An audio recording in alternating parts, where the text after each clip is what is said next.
Okay, so it's new project time.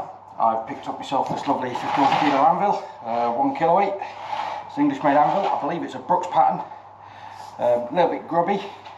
I'll bring you in for a closer look in a bit. Back here somewhere. Yep, it's got a decent amount of rebound. A little bit dull there, but I think that's just the crud that's on it. Probably just the crud.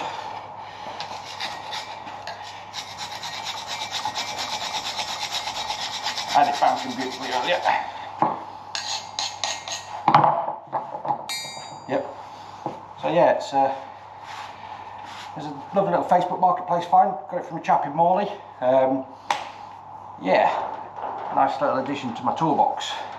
I'm also going to be making a stand for this, as well as dressing it up a little bit. First thing I noticed really was the bottom is not completely flat. It's got these marks which give it a little raise, so I'm going to surface that off, make it nice and flat. Give it a bloody good clean. Reface the top, reface the horn and the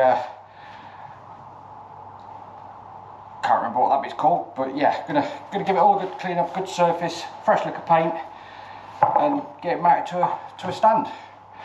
Yeah, so enjoy the show. Okay, so just in for a little bit of a closer look.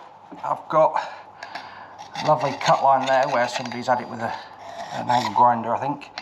Some drill holes on the back, the hardy hole and the hold down hole are looking pretty good. A little bit of crud, a little bit of edge damage, nothing too drastic. Relatively sharp here, a little bit rounded over here, which is nice to see.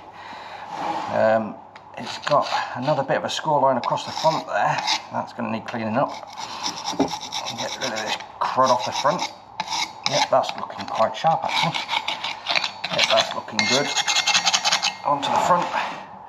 Little dimple there, little dimple there, little boshed on the nose, but all in all, not a bad anvil.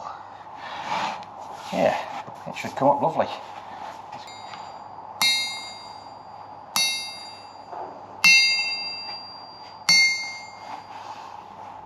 Bonza.